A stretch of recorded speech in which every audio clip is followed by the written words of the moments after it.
All right, hello once again, and welcome to Chapter 11 as I'm going over the chapter material from our Murox MySQL second edition text, which is the book that will be used for the online version of 152-147 for the spring 2016 semester.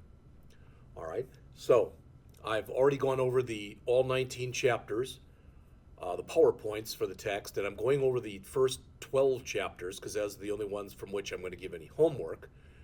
And I'm on chapter 11 now, which is all about data definition language. So it's how to create databases, how to create tables, and how to create indices. I decided for better or worse to do these chapters in order, although if it was up to me, I think I would have gone through this. If I was the author of this book, I would have put this chapter much earlier in the text. All right. So, just a couple things. If you take a look in here, create database if not exists. All right. What this says here is if I try to create this database that's called AP, in fact, let's look at this. You'll notice that if I go back and for now at least, I think I'm just going to do this because it'll probably be easiest to do it right from the shell. So if I get into MySQL minus u root, hopefully you remember that, and I show my databases. And you notice I have one that's called Jeff's database, okay? So I'm going to try to create database, and I'm going to say Jeff's database. And notice it says it can't because it already exists, all right? So I can go back and do this and say create if not exists. So I can come back and put in the same command, create database if not exists. All right, and it says, oh, okay, I got a warning here. So I can show my warnings. And the warning says, can't create database, it already exists. So all that happens, the difference between putting this line in and putting this line in is when I put it in create database AP, if the database already exists, I get an error that shows right on the screen. But if I do it this way, it gives me a warning and it hides it, so I have to particularly show that I want that warning, okay? Same kind of thing if I attempt to drop. So notice if I come through here and I don't have a database, as an example, there's no database there named hello. I think you'd all agree with that. So I'm going to say here, drop database hello. And I get an error message, it doesn't exist. But I can say drop database if exists hello. Now it comes back and it says what? The same thing it showed before. It doesn't exist, but it didn't beep at me. It kept going. It didn't give me an error, it gave me a warning. All right. Remember, when I want to make a database active, I must use the use statement. So for instance, if I go back here and I want to make the database, Jeff's database, active, I have to say, right now if I say show tables, there is no database active. So I get that message. But if I say use Jeff's database, and I have no idea that this might be empty. Now if I say show tables, I've got table 1 in there. All right. So you must always make a database active before you can use it. Also, remember that when we're doing this stuff, when we came in here and we did the create, since create is a data definition language statement, we have to say what it is we're creating. Create database, drop database. Remember the other one is alter database. So if I want to create or drop or alter something, I have to let the system know what it is I'm attempting to create or drop or alter. All right, so here's, so now I can come in and, I've shown you how to create a database, How about creating a table? Well, look at the attributes that are in there. We've talked about some of these before.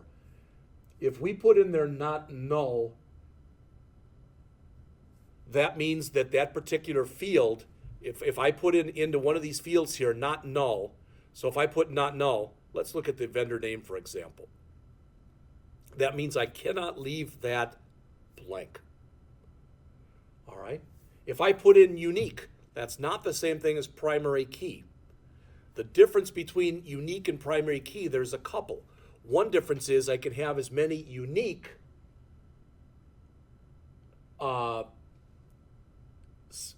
indexes basically set up as I want to.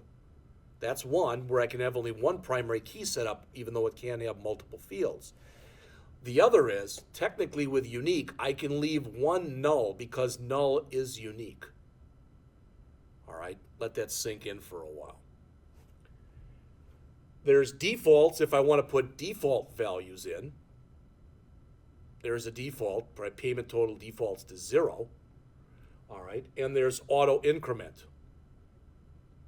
Now, you don't normally see things set up like this with unique. It says primary key.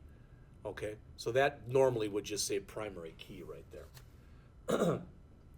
The create table statement creates a table based on the column names you give it, data types you give it, and attributes you specify.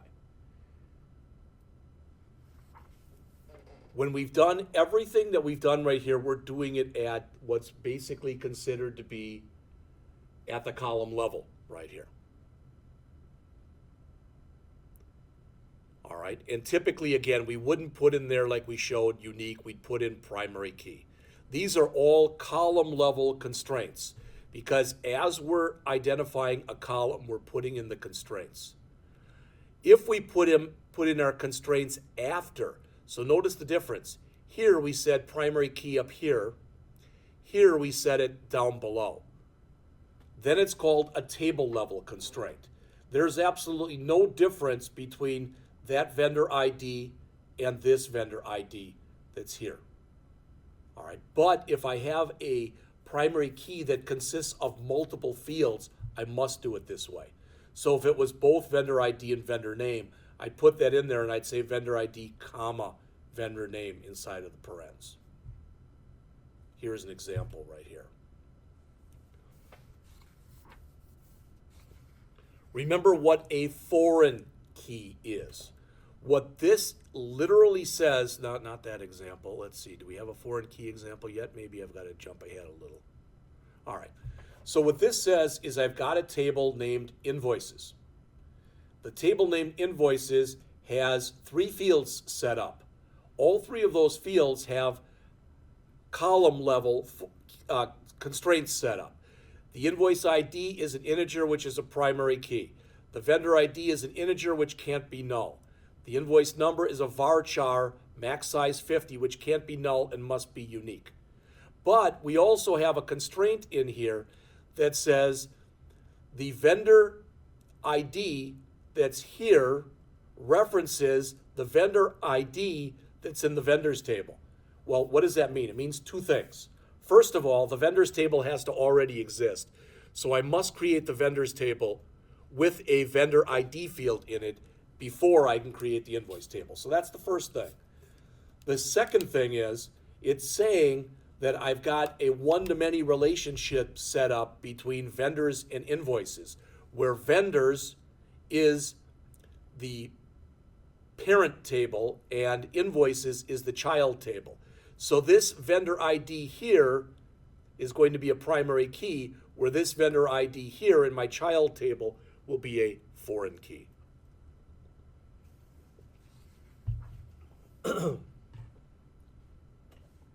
If you try to do something and the system doesn't understand, you're going to get an error message. Okay? We've talked about these on deletes or these different cascades before, but let's talk about them again. You can have either here on delete cascade right there, or you can put in on update cascade. So this can say either delete or update. What the delete means is if I remove a parent record and there are any associated child records, automatically delete those as well. Think about that. Again, no orphan records. So for lack of better words, sounds a little crude, but if you kill the parent, kill the children. All right, if you say on update cascade, if you happen to change the value of a primary key, which you should never do, but if for some reason you do it anyway, that means have that change in the primary cascade its way down to the child. So if you change the parent, change the child accordingly, is what it's saying. You should now be able to understand all of these terms that are shown in here. All right. So if you want to come in and you want to start altering a table, you can alter tables, you can alter databases, but remember, create, alter, and drop are all data definition language statements. So you have to say what it is you're altering, just like you have to say what it is you're dropping, just like you have to say what it is you're creating. Okay? So you can add columns, you can drop columns, you can modify columns. So this is adding a brand new column at the end of the vendors table called last transaction date. This would drop the same column. This changes the length of a column. Be very leery about doing this. There is never a problem with making a column bigger. There can be a problem that lurks beneath the surface when you make a column smaller. It's very important that you have the structure or the schema of your database and all your tables set up before you add data. You should never, ever change it afterwards. It should take not necessarily an act of God, but you shouldn't have to if you've set the table up correctly. Now that you may have to add a field later, or you may have to delete a field. But as far as altering it, it should be very minimal at most that you have to do. So here they're attempting to take a field and change its size. Looks like upgrading it to 100 characters, but here they're trying to downgrade it. So again, the system should come up with an error, and if it doesn't, it's a problem waiting to happen. You can also not just modify by adding columns, etc., but you can also modify by playing with the constraints.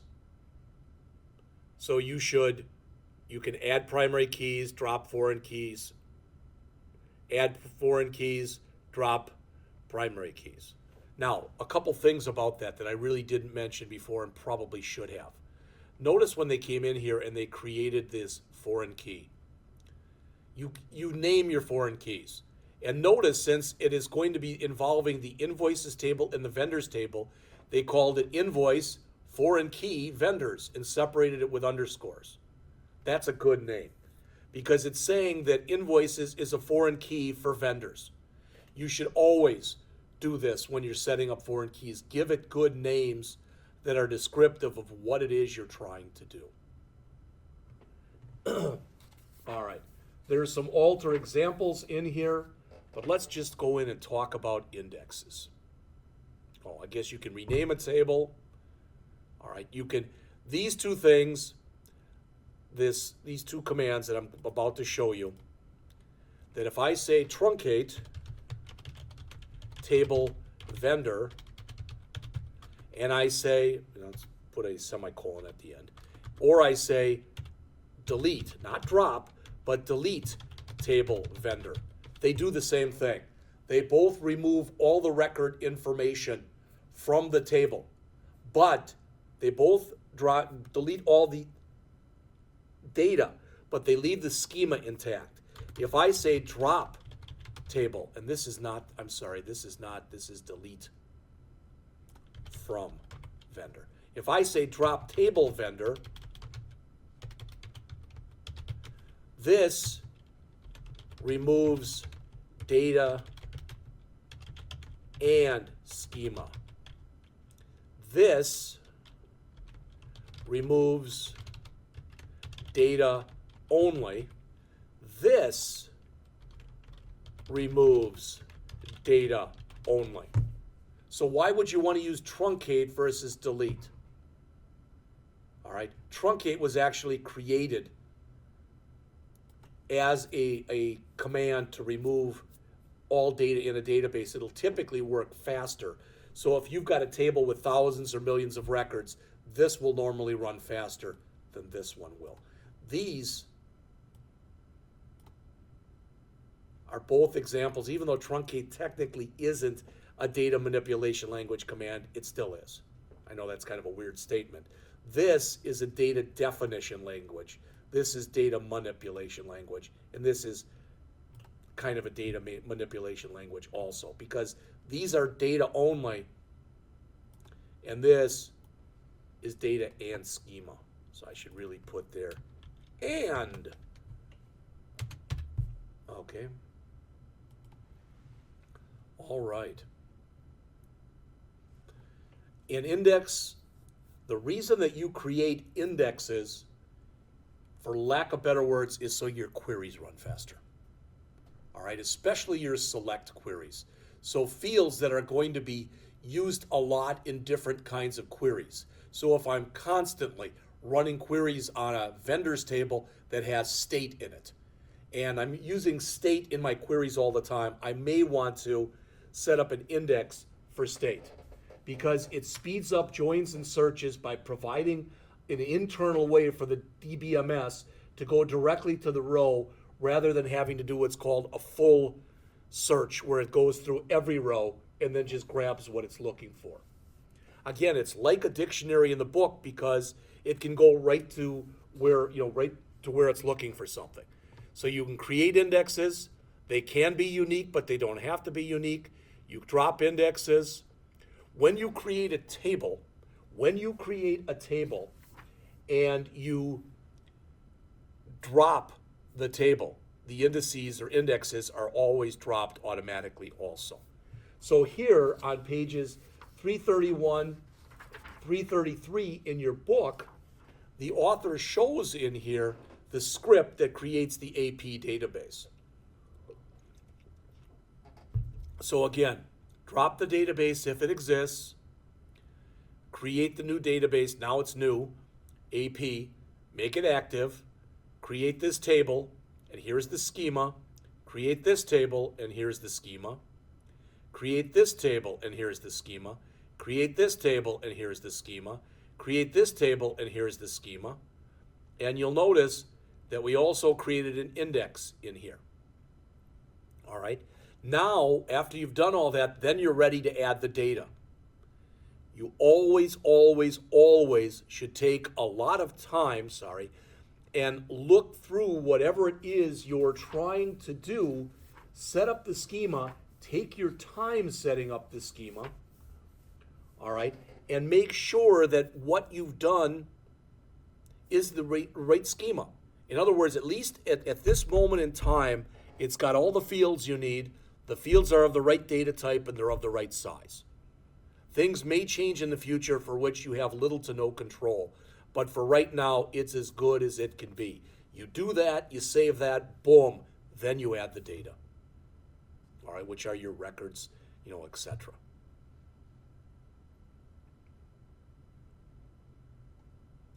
All right, the next thing that's discussed starting on page 340 are character sets and collations. And I actually showed a little bit of this back when I went over the PowerPoints. But back in the olden days, like up until a few years ago, the character set that was used was the Latin 1 character set.